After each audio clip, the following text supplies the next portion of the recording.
Good morning, everyone. Happy Wednesday, and thank you for joining us this morning. I appreciate you taking the time to start your morning with us with the Higher Level team. My name is Erin Kopek, and I'm the Marketing Director for Higher Level. We are a workforce management resource, and today we are going to talk about strategies to improve employee productivity with Amy Payne. She's the owner of Lasting Order, and I will introduce her momentarily. So again, welcome. The call will last a little less than an hour. And just so you know, you are set up in listen-only mode. So you will be able to use the question function in your GoToWebinar toolbar if you have questions. Amy and I will be able to take questions at the end of the presentation, and we will be able to answer those the best we can. So feel free to do that at the end of the presentation, and we will answer the questions for you. So a little bit about Amy, just to introduce her. Thank you again, Amy, for taking the time out of your busy schedule to speak with us. Amy Payne is a certified professional organizer and the owner of Lasting Order, a professional organizing and productivity consulting firm based in Newburgh, Indiana.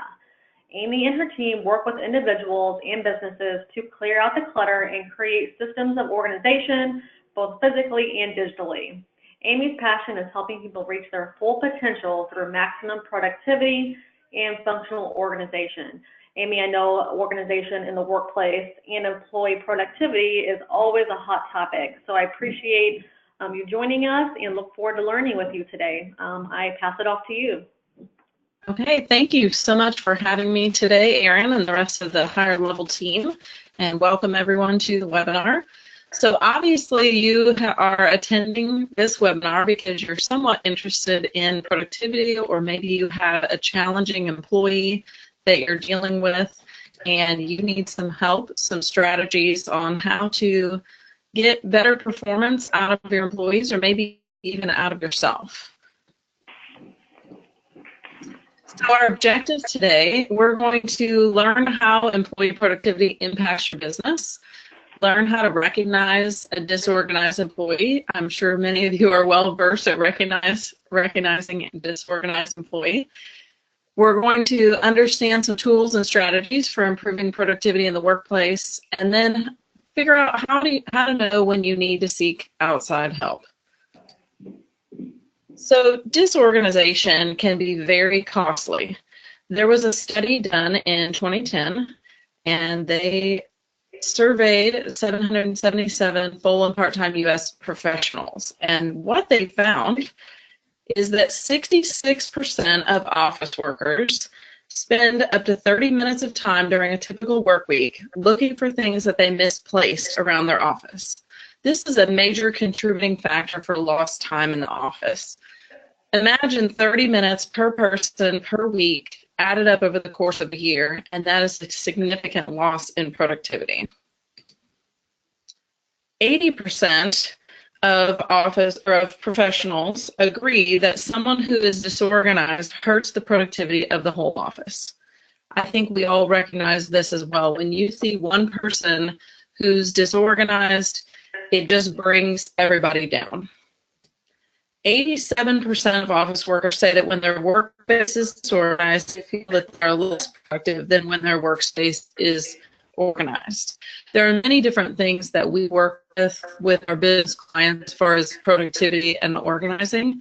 We organize the office space, the physical workspace, as well as, time management, digital files, email organization.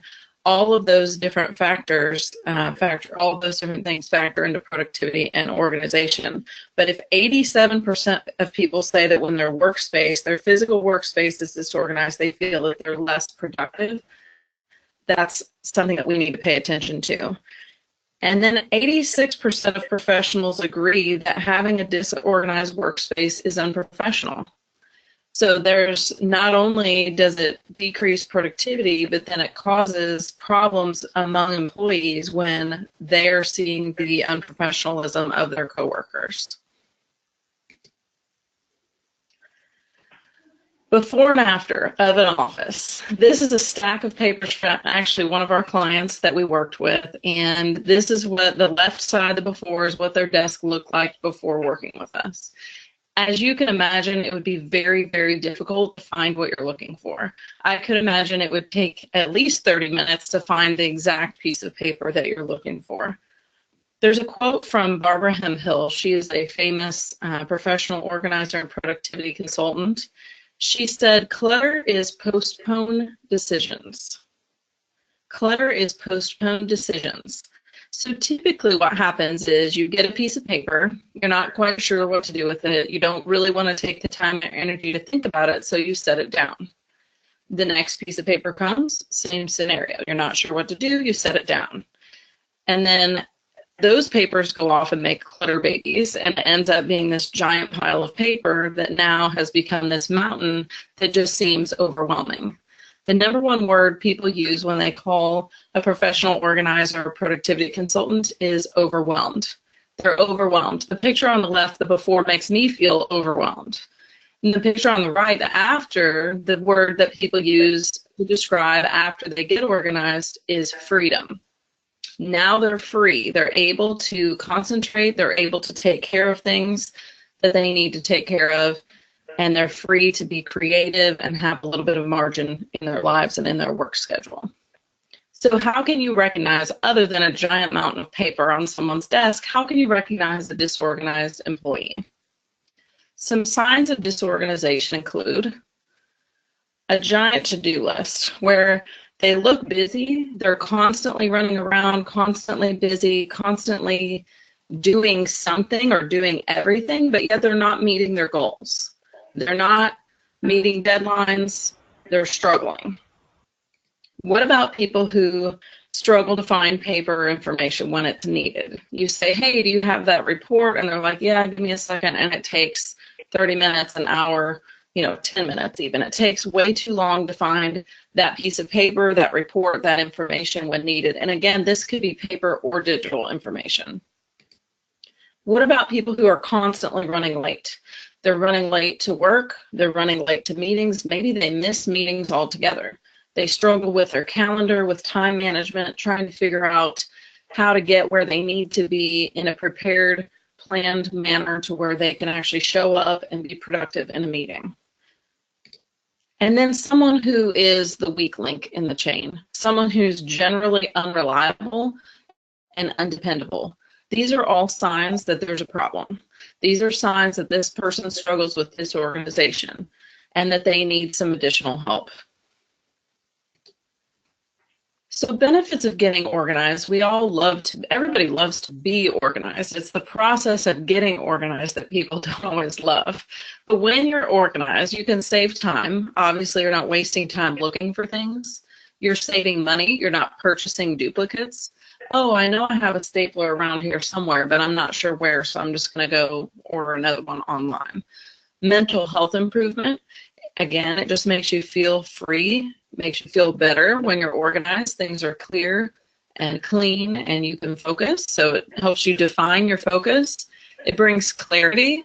When you've thought through a project or thought through something that you need to tackle, it brings clarity. It helps you be creative and come up with new ideas, and it increases your productivity as well. So today we're going to talk through 5 different strategies of how you can help increase employee productivity at work. I'm assuming that the majority of the people I'm talking to are owners or managers, the level at which you have some control over your employees and over how they function in the workspace. It's possible that you're someone listening who is an employee that struggles with organization, and these strategies can help you independently as well. So the first step is to be aware. We all know the person who seems like this whirlwind of dirt and papers are flying off of them as they fly into the office every morning. They might be aware of their disorganization and their decreased productivity, but they may not be aware. So the first step is to really help them recognize, to think about, one, is this an individual problem where there's one person who is messy, if you will, who is disorganized and struggling, or is this an entire office problem? Unfortunately, disorganization tends to trickle from the top down. So if you're the manager or the owner and you're looking around and seeing a disorganization problem, you may want to look in the mirror first and see, is this an issue that I'm bringing to the workplace that's trickling down to my employees? Or is this something from an outside, an outside source outside of you? Or maybe you had one disorganized employee and they're rubbing off on other disorganized employees. So if this is an individual problem, does that individual acknowledge the problem? Do they recognize that you don't like their level of productivity or that it's not working with the rest of the office and the team? Do they see that it's a problem? Or do they see it as a problem? Some people see that they're messy. They recognize, yep, I'm messy. I've got papers everywhere. I have trouble getting to meetings on time. But they may not actually see it as a problem. They may not recognize the impact that it has on the company as a whole or on their fellow coworkers. So it's very important to raise awareness. And there are a lot of different ways to raise awareness within an individual or within an office as a whole. Obviously, you can go directly to that person and talk to them, approach them, and say, hey, this is a problem. You could talk to them during their normal evaluation time, however frequently that is when you're evaluating employees. You can bring it up at that time. Make it one of the questions that you're answering on their evaluation of how they're doing at work. Productivity could be one of those things. If productivity is important to you and organization is important to you, it's something you need to measure, right? If you don't measure it, it doesn't exist. So we need to measure productivity and be able to give them firm feedback on, this is what I see as a problem and this is how I can help you. If you feel like it's the entire office, sometimes offices move spaces, and so disorganization may be a temporary problem and maybe a situation where you were right in the middle of your busy season, you changed offices, you just never took the time to clean up and get everything put away and organize and find a home for everything. So the solution there may be a cleanup day. Maybe you take a couple of hours on a Friday, or you take a couple of days, depending on the level of disorganization in the office as a whole, and everybody puts the pause button on their regular work, and everybody comes together as a team building project. Okay, we're going to organize the office. Now, somebody within the office, hopefully, is an organized person, can help lead the charge, or you can bring in an outside consultant to help you with this. But a whole office cleanup day is a great way to not single out one individual person. So sometimes you need to just call that person out and raise their awareness. Sometimes you need to just do it in a manner of, okay, we're all going to work on this together. Everybody is going to spend a whole hour cleaning up their office space, or we're all going to work together on a common storage room or a file system, whatever it is that you need help with in your office. And then for you as the boss or the manager to be aware that people need time in their work schedules to clean up. For example, I worked with a floor coating company. One of the struggles that they had was at the end of the day, the workers had gone out on jobs and they came back, and in their minds, they're like, okay, we're back to the office, we're off work.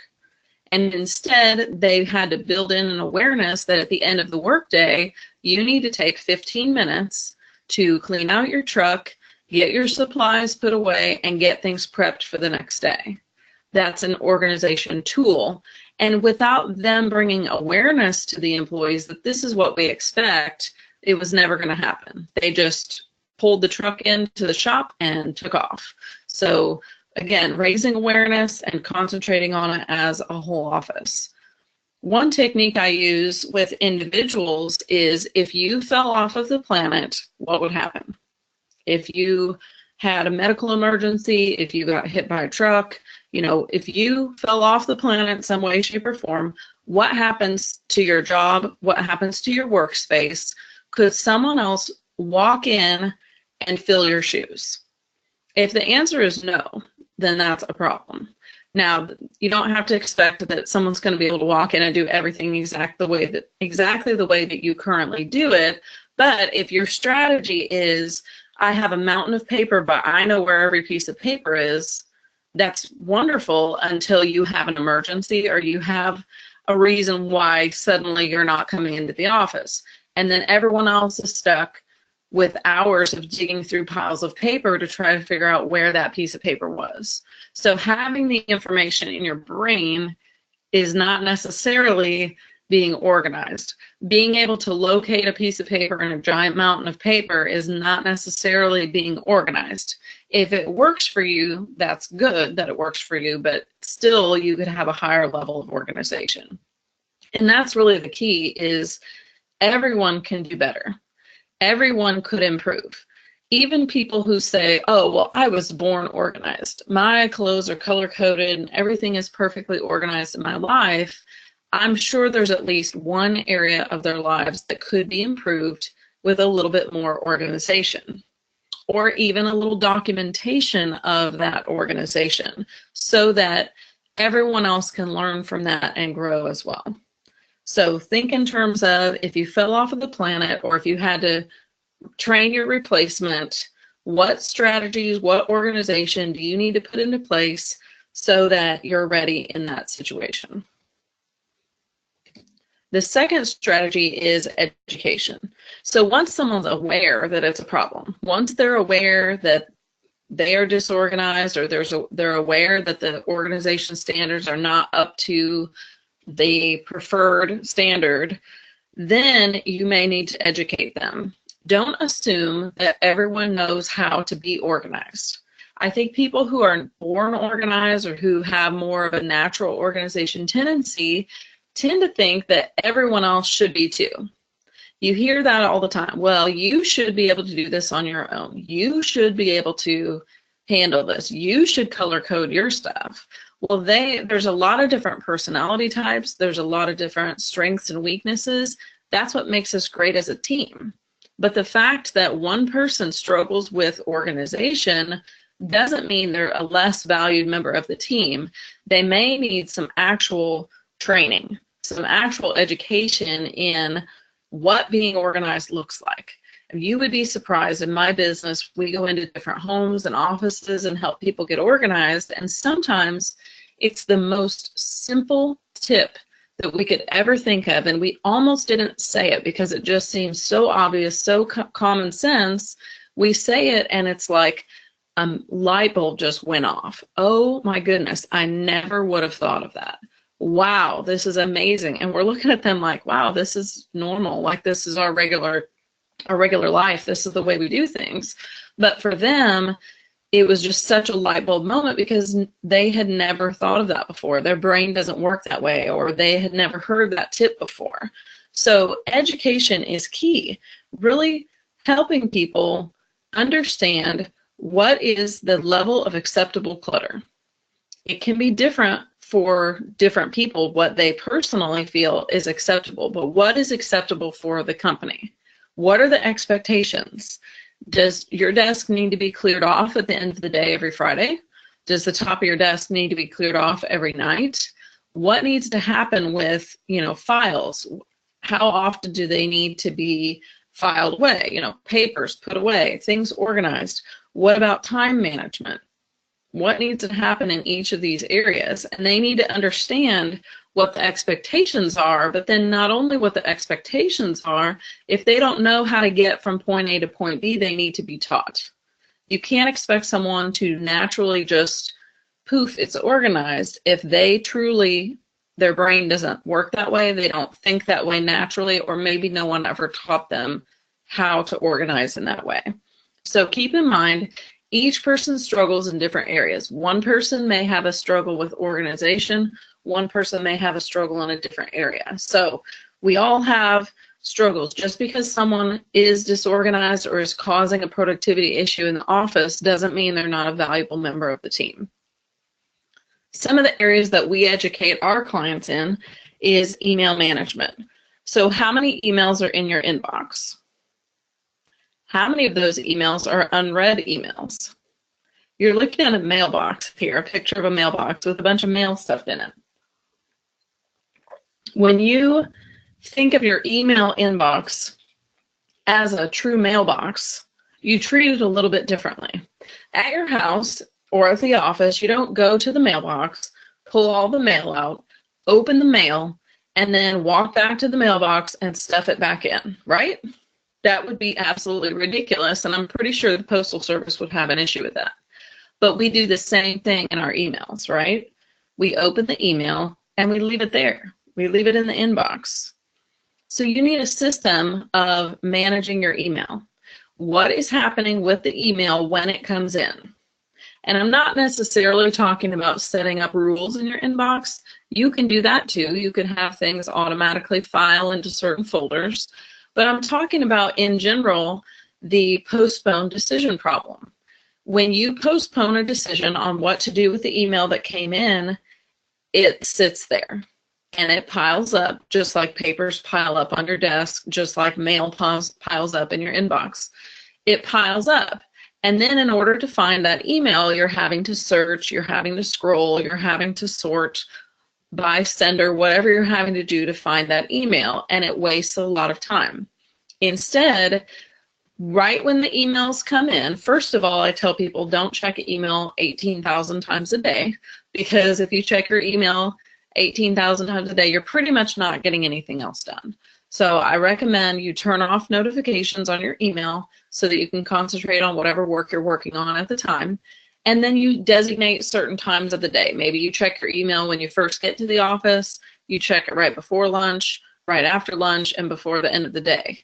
And allow time when you check your email, allow enough time to actually process the email. So what needs to happen with it? If it's a conversation that you're having with someone back and forth, you can leave that email in your inbox. If it's a back and forth conversation, when that conversation ends, you need to decide, is there any information in this conversation that I need to hold on to? Do I need to hold on to the record of this conversation in case it comes up later of who said what when? If so, file it away in one of your, in your email folder structure. What about things that come in as reference information? Or maybe in the midst of a 20 email back and forth conversation, there was one little tidbit of information that you needed to hold on to. I love to use tools like OneNote or Evernote to capture those little bits of reference information, as I call it. It's not a current conversation back and forth, it's reference. So think about your email inbox. How many things in that inbox are actually reference information? If they're reference, get them out of your inbox. Think about also, what emails could you unsubscribe from? What email are you getting that you do not need? You don't read it. You maybe think that you need to hold on to it. Maybe there's a newsletter that you get and you think, oh, I should read this newsletter. Well, how many of those newsletters do you let pile up before you actually start deleting them unread? So think about that. Sort your email inbox by sender. Figure out who the majority of your emails are coming from. Are you actually reading them, processing them, and dealing with them, or is it becoming junk? Or allow yourself to keep the most recent newsletter and you have to delete the rest. So manage your email. One of the strategies for organizing that I use a lot is pre-decide. So pre-decide, look through your emails, pre-decide what emails are important to you, what emails aren't important to you, and pre-decide what's going to happen when you get that kind of an email. What about a task? We get a lot of tasks as an email. Someone sends us an email and it's actually a task. Do you have a system to manage your tasks? Within Outlook, if you're using Outlook, there's one built in. I absolutely love it. You can flag an email, you can change due dates. There's actually programs you can get for your email. One's called Boomerang, where it actually will send the email back to you in a week or a month or whenever you need to deal with it, so that it's not just sitting in your inbox. So again, don't open your mail and then stuff it back in the mailbox. Clean out your email inbox. Personally, I love the philosophy of inbox zero, although that is pretty much unattainable for anyone I've ever met. I would recommend that you set a limit of how many emails you're going to allow in your inbox, and then when it gets to a certain point and it's too many, then you have to narrow it down below that number. Personally, I try to keep mine under 25.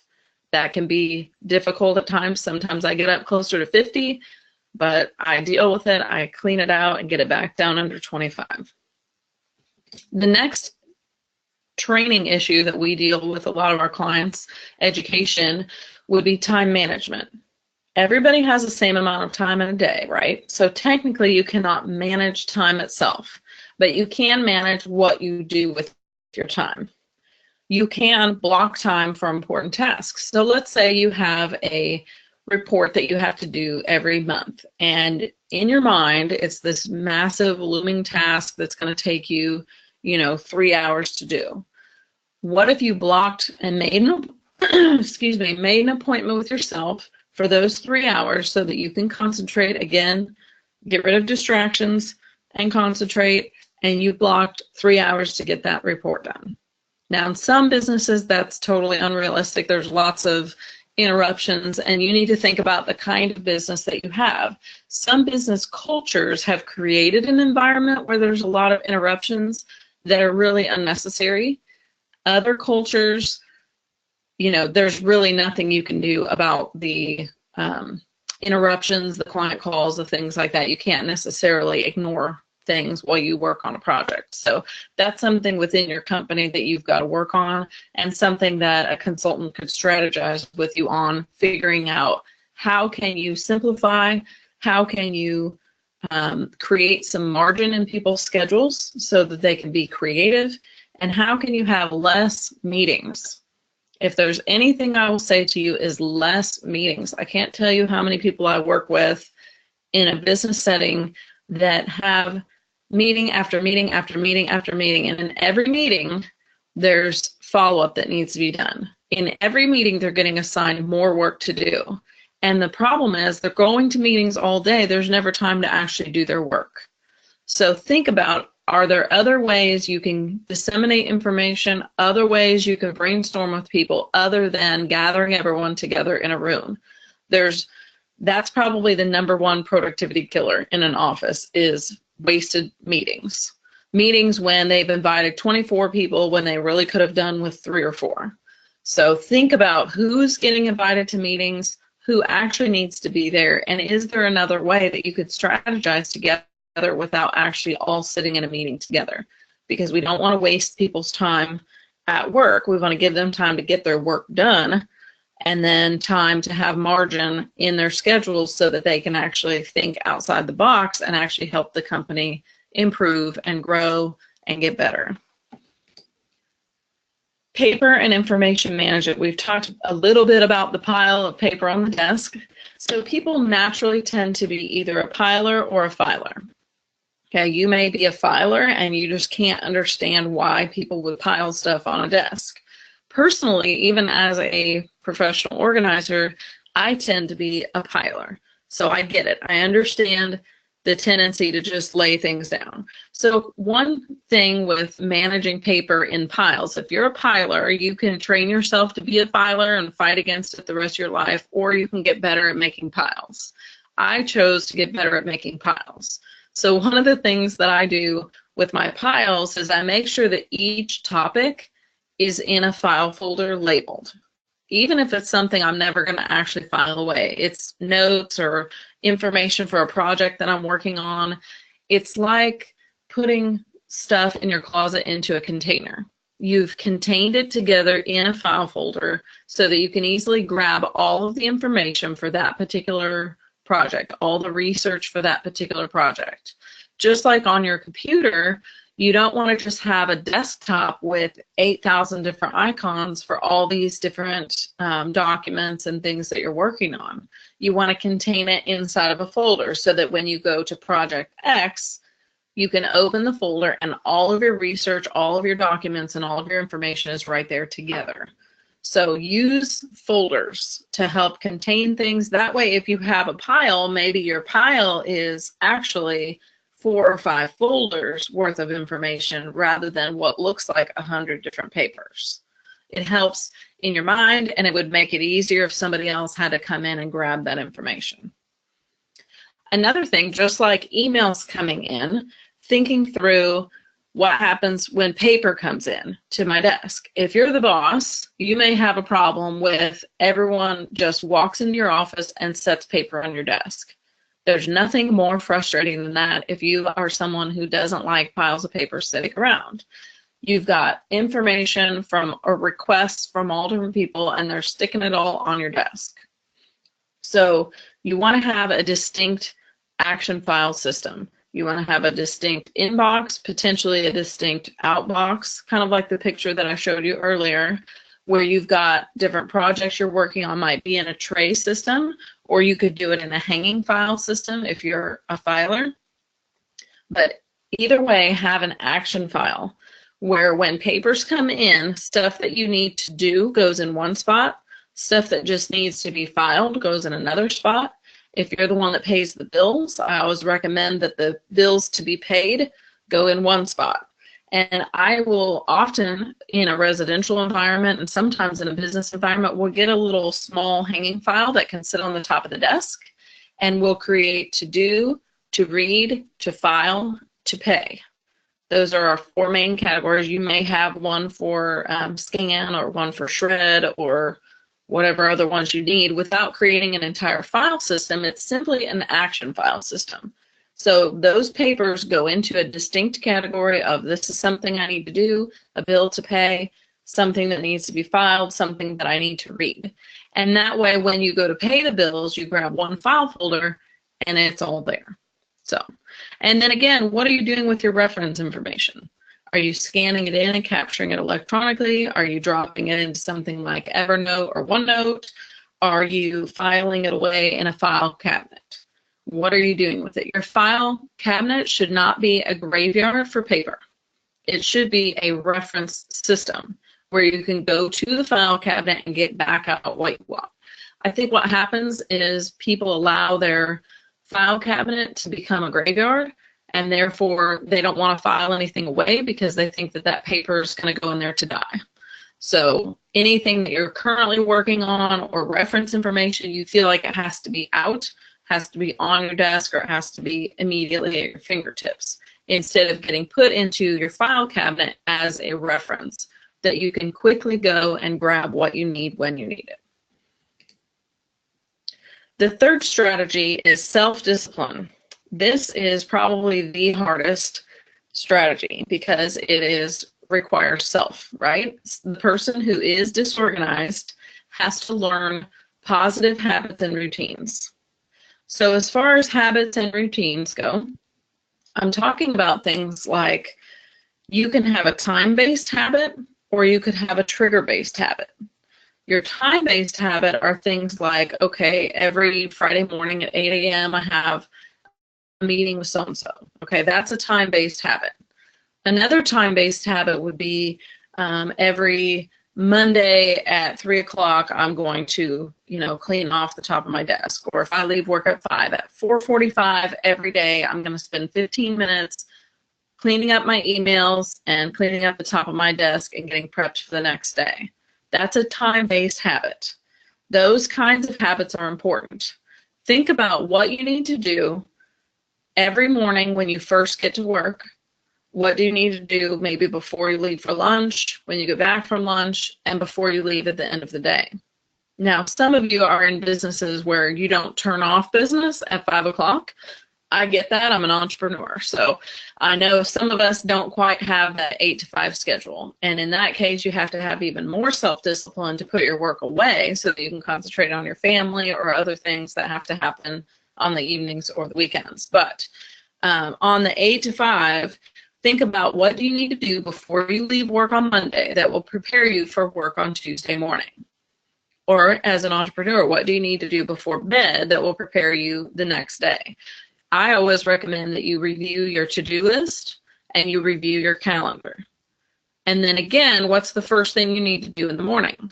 You need to review your to-do list and review your calendar just in case something popped on there while you were sleeping. I make a joke out of it, but it's true. Things pop up. You think that you've prepared and you may miss something or you may not quite be prepared. So look at those things before you leave work. Look at those things when you first get to work. What other things in your job do you need to do that would create positive habits and routines that will help you be more prepared and be more organized? Something you may need to do if you've set up that action file system Maybe you're going to pay bills once a week, or you're going to file once a week. So you're going to take all your filing, you've put it all in a pile, and then now once a week you're going to file it. Another great thing is delegating. That's not really in self-discipline, but delegate to others as much as you possibly can. So we talked about time-based habit, morning, afternoon, evening, the different times of day. Another habit is trigger-based. When I'm talking about a trigger-based habit, I'm talking about things like when the trash can gets full, you take it out. I don't know very many people that schedule to take their trash out at 8:53 on Wednesday, okay? Usually it's trigger-based. So think about when your email inbox gets above 25, that's your trigger. It may happen 8 times a day. It may happen once a week. I don't know. It depends on the person, but it's trigger-based. What are triggers for you? What triggers can you set up for you that when this happens, now you are inspired to need to do an organizational activity? Okay, when your inbox caps out, it's time to go through, make sure you capture all of the to-dos, all the tasks. What do I need to do with these particular items? Okay, so habits and routines, thinking about what needs to happen each day, week, or month in order for me to successfully keep up with my work. And I highly recommend a task management system. You can use Outlook. Some people use a piece of paper. I love an electronic system because if you have a repeating task, you can set it up to automatically repeat. Although for me, there is something therapeutic about writing stuff on a piece of paper and crossing it off the list. So I actually use a balance between a computerized system and a piece of paper. But as far as your long-term projects, break them into bite-sized pieces, manageable tasks, track them, and handle it that way. And then when you have stuff that you need to do, a larger task, a project, something that requires concentration, distraction-free productivity.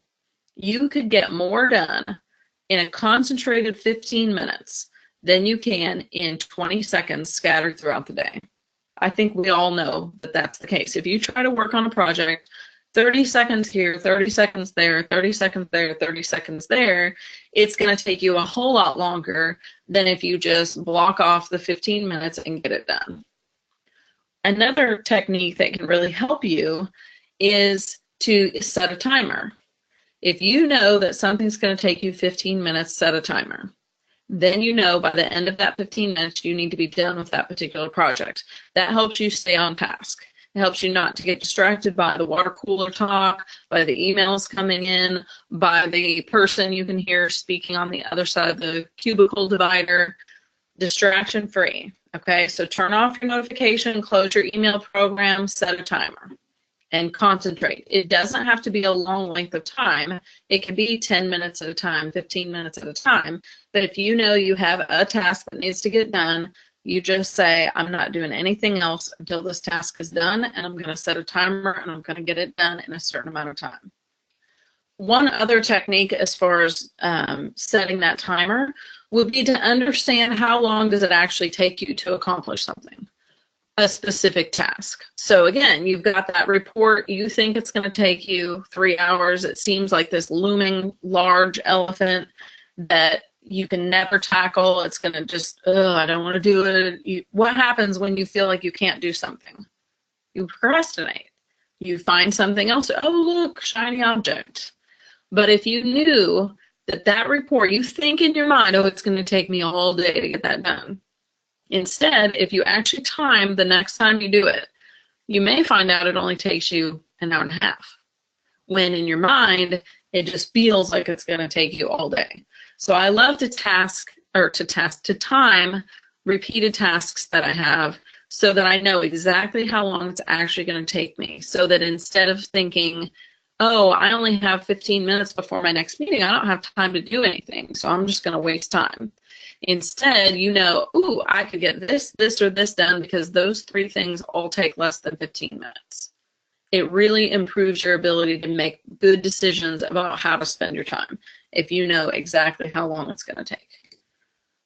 Okay, strategy 4, accountability. Everybody loves policies and procedures, right? No, we don't. But policies and procedures are a wonderful tool that a company has to hold people accountable.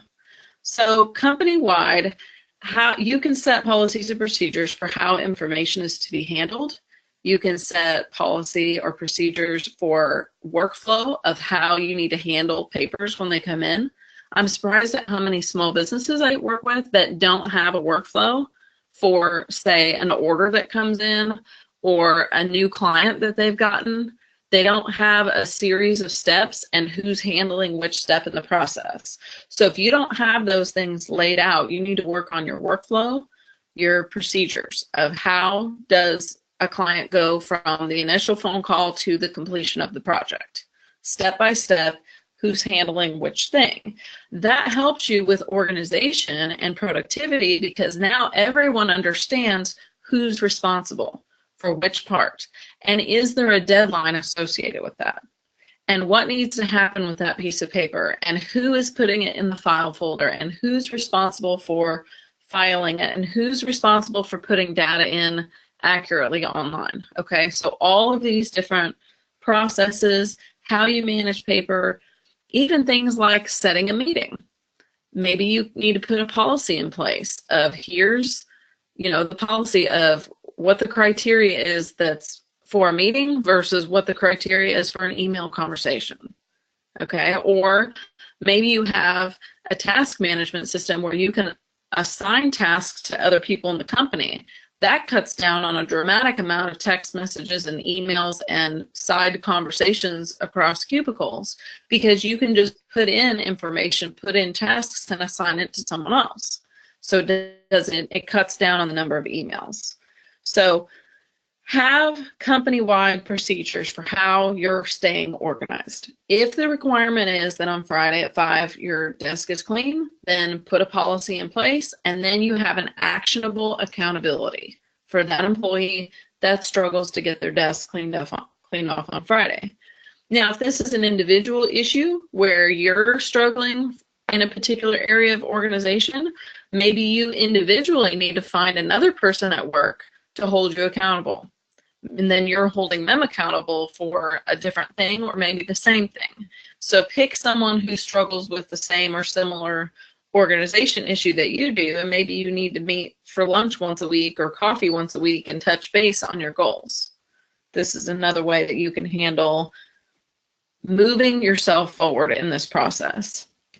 And then as a company, after this webinar, you may have gotten some ideas. You need to sit down and create an action plan. Okay, now we understand this is a company-wide issue, so here's our strategy moving forward. This is what we're going to do, ABC.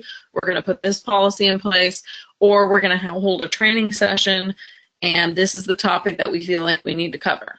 So you're getting ideas now. You're going to go back, you're going to create a plan, and then you're going to take action on that plan. So how are you going to address disorganization in the workplace and reduce productivity once you leave? Step 5, outside consulting. If you need help, you're reaching out for help, out from the bottom of the piles. What do you need to do to get help? When do you know that you need outside help? Well, a couple of factors. First of all, maybe you have an individual person in your company. Maybe that person is the boss and everybody else is pretty organized, but the boss struggles. Maybe you don't want to approach or confront that person individually for whatever reason. You just don't want to confront that person. So you need an outside, neutral third party to come in and address the issue. Maybe you've tried to get, maybe it's your problem, you're the one that's disorganized, and you've tried to get organized on your own and it didn't stick. You feel like you don't have the skills or the knowledge that you need to proceed forward with being an organized person at work or increasing your productivity at work. That's a great time to call in an outside consultant, someone who is an expert in organization productivity. Maybe you see that there's someone in your company who needs organization help, and you feel like you're not knowledgeable enough to help them. Maybe your stuff is at an acceptable level of disorganization and theirs is not, but you recognize that you're not perfect either, and so you don't feel like you're qualified to help that person. Or maybe it is a company-wide issue And it just is going to require an outside perspective looking in to see how things are done, what the problems are. I mean, that's what we do as organization consultants, is we take that outside perspective. We look at what's going on in the company. We look at what's going on with individual people. We assess it, and we figure out a plan of action. And then we can come in and do training, consulting with individual people or the group as a whole, and then also physical organizing. I worked with a company yesterday, and they said, well, we didn't do our homework from last time. We faced the reality that we know what needs to be done, but we all have jobs that we're trying to do, and we would rather hire you to come in and take care of it and finish it than for us to take time out of our already busy work schedules to handle this issue. So just get in here and get it done. So we go in, physically organize the space for them. So you want to look for, if you're seeking outside help, you want to look for a professional organizer or a productivity consultant, preferably somebody who is a member of NAPO. NAPO is N-A-P-O. It's the National Association of Productivity and Organizing Professionals. If you go to napo.net, you can actually search for an organizer or productivity specialist in your area. Preferably even a certified professional organizer. A CPO is someone who has the training to be able to make it happen. So again, you're looking for that neutral party, outside help, somebody that's not emotionally invested. I worked with one company where it was a family-owned company, and they were struggling because they didn't want to cause family problems by dealing with some of the disorganization issues at work. So they brought us in to help ease those relationships, so we could be the bad guy saying, okay, here's what has to happen, instead of them telling each other, here's what has to happen. So we can set up training classes, or we can work with individual people, or both, where we can come in, do some training, and then individually consult with different people in their workspaces. So those are the 5 strategies. Now we're going to open up for some questions. If you have questions that I can help answer about productivity and organizing in the workplace. All right, thank you, Amy. If you have questions, please feel free to type those in the chat question box at the bottom of your GoToWebinar toolbar. We'll give you a couple minutes, and if you have any questions, just let us know. Erin, do you have any questions for me? I do. I know you mentioned project management tools. Do you see a certain tool people kind of gravitate to? I'm just thinking of as far as like in a certain department, if we want to kind of track our progress on certain projects from start to finish, is there a specific tool you would recommend or that you see used most often? You said a project management tool? Yes. There are a lot of different project management tools out there and task management. I would really need to look at what industry the people are in. Sometimes there's a specific software that people are already using. They just don't even realize that it has task and project management capability. I would really look at the industry and see if there's something industry specific. Why reinvent the wheel, right? Right. I've worked with a financial advisor where a lot of times the customer relationship management software, the CRM, has task management built in or project management built in, and people just didn't click around enough to find it. So one of them, I worked with a financial advisor, their proprietary software had it. I've worked with insurance agents where their software had it built in. A lot of people I work with use Outlook. And so we'll use, if they're paying, especially if they're paying for Microsoft 365, that has OneNote included as well as Outlook. And so we can utilize a combination of, Outlook for email, task management within Outlook, and then the reference information goes into OneNote. So there's that.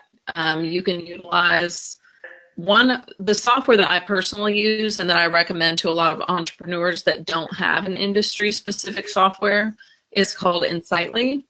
It's a CRM, but it has task and project management in it as well. And I do a lot of training with Insightly specifically and Outlook, where I help people maximize their technology for what they need to accomplish. So that's a great. Internally here with us, we actually have Office 365, and we have been kind of looking at that tool. So that is a training that you do provide, is the task features. Yes. Outlook? Yes, Okay. I could work with you on maximizing coming up with your workflow or your procedures of how you're going to utilize Office 365 with your team. All right, great to know. I do not see any questions coming in right now, and it looks like people are starting to sign off. So again, Thank you everyone for joining us. Amy will be sending out the presentation. Oops. I was going to say, organizing is a journey, not a destination. So don't have expectations that you're going to hold a training session and magically, poof, everybody is going to be perfectly organized. And organization is not something that you do once and you're done. It's something that is continual. That's the habits and routines. You can organize an office or a storage area once, and that does not solve the problem permanently. So organization is a journey, not a destination. That's why it's so important to set up those pathways to keep it organized along the way. That's all I have. Thank you so much for listening and participating. If anybody has questions, I can stick around for a few minutes and answer them. All right, great information, Amy. Everyone, please feel free to take down her contact information if you have additional questions. Amy will be sending out the presentation. We do actually also host the recorded webinar on our higher level YouTube channel. This is a monthly webinar program that we do offer for free. So if you are interested in seeing what we have coming up for the rest of the year, follow us on our social media channels. We have LinkedIn, Facebook, and that's where you can get all of our most up-to-date information, as well as our website, higherlevel.com. Thanks again, everyone, and have a great rest of your Wednesday.